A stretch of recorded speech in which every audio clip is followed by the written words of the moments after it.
abrir de olhos para, para as situações que vocês encontram no terreno.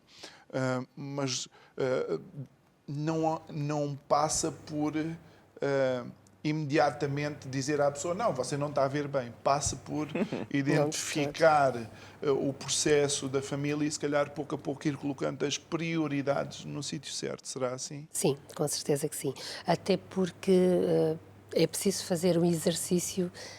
Nós próprios temos os nossos padrões, os nossos valores e para não julgarmos precisamente é preciso fazer ali um exercício de despirmos, passa a expressão, desses preconceitos que temos, não é? Que tem a ver com a nossa própria educação e com todo o processo, para tentarmos não ajuizar, não criticar, porque estamos ali um ser humano à nossa frente, principalmente, não é? Às vezes à vontade.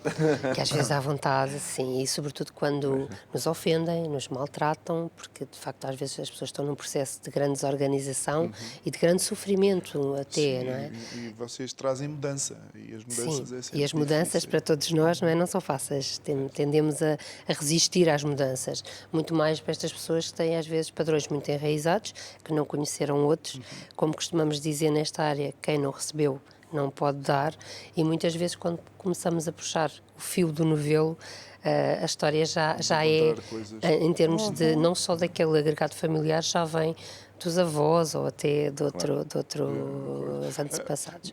Portanto, na realidade, nós não podemos dizer... É muito difícil, só se calhar numa situação de stress mental grande, em que a família tem um crash num determinado ponto. O que se encontra normalmente é um historial que pouco a pouco vai degradando a capacidade de cada pessoa de gerir a sua própria família, é isso? Sim, a sua maioria sim. Também, cada vez mais, pelas próprias mudanças e em termos de paradigmas, não é? Aparecem-nos situações atípicas, que são famílias diferenciadas, ditas normais, o que será a normalidade dentro daquilo que é o tal padrão, não é? E quem começamos a ter ou comportamentos aditivos dos próprios jovens, com pais até diferenciados, com até formação superior, por vezes, e que, entretanto, em qualquer altura, pela sua solidão, porque em termos emocionais os miúdos estão cada vez muito sozinhos, apesar de estarmos cada vez mais informados, nós pais, nós famílias, também acabamos por ter menos tempo e menos disponibilidade, um bocadinho fruto do que é esta a sociedade moderna, não é? Moderna, exatamente. E acabamos por encontrar muitos jovens muito em sofrimento e que acabam depois por envergar por caminhos menos favoráveis, positivos para eles, nomeadamente as drogas, não é? Isso por um lado. E sem que a família se aperceba. E sem que muitas vezes a família se aperceba, pelo menos na fase inicial. Claro. E são as próprias famílias, por vezes, que nos vêm pedir ajuda nesse sentido. Depois a questão também da educação, que é aqui mais a área da minha presidente, sendo ela a representante do Ministério da Educação, mas temos muitas famílias a pedir ajuda no sentido de os jovens, as crianças também, mas mais os jovens não se adaptam ao contexto escolar, porque não se identificam e acabam por entrar em absentismo. Eu acho que eles têm razão, não me levam a mal. Não levamos nada a mal. Eu teria muito para dizer aqui sobre isso. A escola é aborrecida, mas vamos falar sobre isso. Só queria aproveitar algo que a doutora Dina disse e passando aqui a bola para a nossa presidente, que é o seguinte: problemas familiares não escolhem raça, religião, status social, se a família tem muito dinheiro ou pouco dinheiro, não é? Não. Mas infelizmente parece que só aqueles mais debilitados financeiramente são os que procuram ajuda.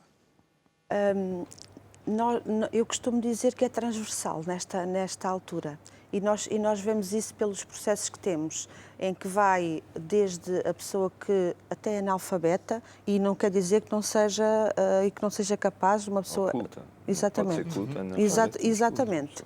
Até ao deputado. Isto é o que nós temos na nossa comissão. Nós temos até ao deputado. Agora, de facto, o maior número de processos vem de famílias carenciadas e é mais fácil estas famílias procurarem-nos e baterem-nos à porta a pedir ajuda do que, de facto, as famílias diferenciadas. E também são mais fáceis de sinalizar. também são mais Mesmo pela fáceis. comunidade. Exatamente, porque qualquer pessoa, se for uma família destas, sinaliza, e se for uma família diferenciada, já não sinaliza com tanta facilidade.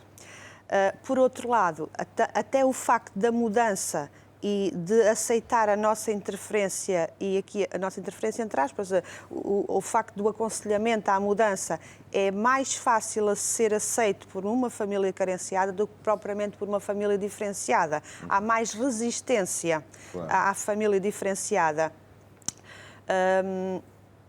Mas, no fundo, é transversal. E nós vemos pelas nossas próprias famílias, nós não somos diferentes de ninguém, isto pode bater à porta de qualquer um de nós. E o facto de, o velho ditado, em casa que não há pão, todos ralham e ninguém tem razão, facilmente se ultrapassa aquela linha, não é? Nas nossas famílias, todos nós temos no dia-a-dia, quem tem filhos sabe que isto é verdade, no início é porque são miúdos e têm as birras, depois é porque vão para a escola e há tal recusa às vezes e o paradigma que não muda na educação e estas coisas. Depois é a adolescência e há o confronto que... Exatamente. E depois há uma outra coisa que nós também nos deparamos aqui, que é esta falta de tempo que a minha colega Adina falou, que nós temos hoje em dia, compensamos com bens materiais e muitas vezes compensamos com outra coisa que eu ainda considero, é a minha modesta opinião, que é a questão de não diferenciarmos aqui a identidade entre pais e filhos. Somos todos iguais, não há diferenciação. Eu sou o melhor amigo do meu filho. Não, eu não sou o melhor amigo. E a grande maioria das famílias que temos lá é impossível, porque eu sou a melhor amiga ou o melhor amigo do meu filho e eu sei tudo o que se passa com ele. Não é verdade. Eu não sou, nem posso, nem devo ser o melhor ou a melhor amiga do meu filho. Eu sou mãe. E ser mãe já dá muito trabalho. Muito mesmo. E às vezes nem isso eu consigo ser, porque o tempo não o permite. Amigo são os melhores amigos. E há coisas que eu só conto aos meus amigos. E há coisas que eu só falo com os meus pais, como pais e como mãe. Então, eu penso que, de facto, a saúde das famílias começa pela própria família entender que cada um tem o seu lugar. Sem dúvida. E esses lugares devem estar definidos, parametrizados e cada um saiba o que é suposto a fazer e ser no lugar que ocupa. Será assim? Sem dúvida. Como é que se lida, por exemplo, e isto pode ser controverso, eu vou perguntar à doutora Dina, pronto, eu não sei, mas como é que se lida, por exemplo, num ambiente familiar onde supostamente o pai deveria ser a referência, mas é precisamente o pai o ausente, o que não quer saber e passa tudo para os ombros da mãe, porque isto acontece, é o que mais acontece, se calhar, mas pronto. E depois acaba só por ter aquela intervenção do castigador. Como é que se intervém, como é que se pode ajudar, porque acaba por influenciar no próprio casamento, não é? Sem dúvida. Sem dúvida. O que nós tentamos, pronto, nós, primeiro que nada, o que difere em muito o trabalho das Comissões de Proteção de Crianças e Jovens, que não falámos ainda aqui, é o papel da perspectiva colaborativa, como eu costumo explicar às famílias. Por vezes as pessoas, e criticam-nos infelizmente sempre da pior forma, a crítica é negativa, não é positiva. Porque é que as comissões não intervêm? Nós só podemos intervir com o consentimento de quem tem o poder paternal, ou no fundo, portanto, quem está responsável tem as responsabilidades parentais pela criança, sejam os pais ou a quem lhe foi atribuída a chamada guarda, não é? Como as pessoas dizem na gíria.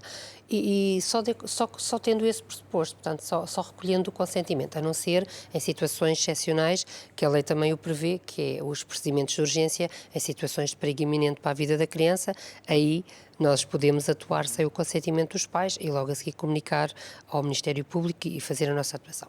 Mas, de uma forma geral, o que difere é isto, é a perspectiva colaborativa. Portanto, nós precisamos da colaboração das famílias.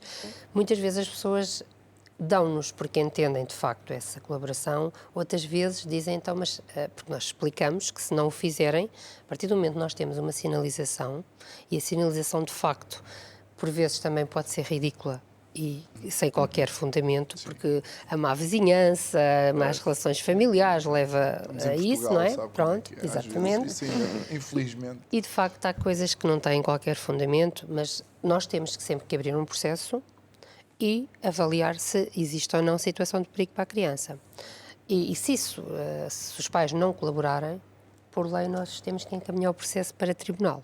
E as pessoas com esta informação muitas vezes dizem, mas então está-me a dizer que se eu não der consentimento vai para o tribunal. Não, eu estou-lhe a explicar quais são os procedimentos, não é? Pronto. De facto não podemos ficar com esta informação em terra de Peter Pan.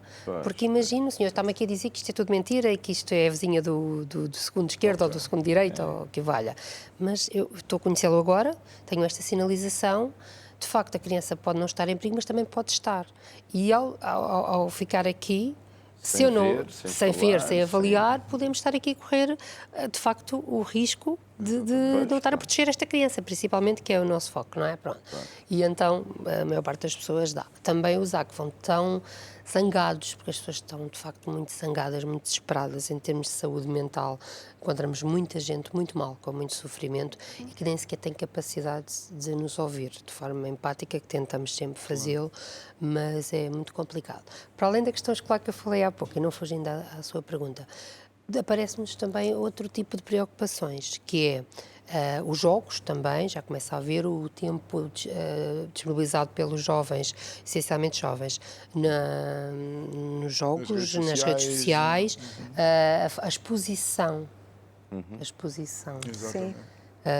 De forma até muitas vezes com caráter sexual nas redes sociais, portanto, que nos preocupa também cada vez mais. Sim. E uma das coisas que de facto torna isso evidente é que existe um novo tipo de pressão na juventude. Há jovens deprimidos porque fazem um post no Facebook e não atingem um X número de likes. É uma coisa impressionante. Sem dúvida. E é um paradigma, para utilizar a palavra que utilizou há pouco, que vocês vão ter que lidar. Ou estão a aprender a lidar, porque é uma coisa nova, mas vai sendo cada vez mais incidente na juventude. Sem dúvida. E eu posso dizer que, tal como a professora Mané disse, é assim que a tratamos, portanto, o primeiro processo da Comissão de Mafra foi meu, é o meu 5º mandato, portanto, trabalho nesta área desde 1999, já sou quase dinossauro aqui, e, portanto, na promoção e proteção, não na CPCJ, mas na promoção e proteção, e portanto, o paradigma é completamente diferente, a realidade é completamente diferente. Quando eu fui trabalhar para o Conselho de Mafra, as situações eram diferentes em termos de tipologias, em termos de características. De facto, temos que nos adaptar, mas ainda voltando atrás e responder à sua pergunta que eu não respondi, como é que nós trabalhamos as famílias? Também acabamos por servir, porque nós não temos propriamente, como já foi dito, um corpo técnico, não é? Nós técnicos, apesar de eu ser da área social, temos colegas da área de psicologia, da saúde, juristas, trabalhamos ali como gestores de processo, portanto, todos fazemos o mesmo, digamos, claro que temos a nossa mais-valia, que é a formação de base, mas é por isso que é conveniente que a equipa seja multidisciplinar, para não haver um olhar tendencioso, digamos, para aquela área ou tudo mais. Depois servimos dos recursos locais e aí contamos muito com os nossos parceiros, com a comunidade, com o próprio município, a Câmara Municipal, quer na ação social, que temos o departamento também da ação social da Câmara, a quem recorremos frequentemente, quer depois, portanto, todas as instituições que têm essas valências, com quem temos parceria e que acabam por ajudar-nos a trabalhar essas famílias, a nível da mediação familiar, por exemplo, é uma das propostas por vezes que é aplicada, a própria terapia familiar, o apoio psicológico para a criança ou jovem ou para os próprios progenitores, não é? Para os pais, neste caso. Portanto, na tentativa de reconstrução desses papéis que estão invertidos. É Exatamente. não é Sim.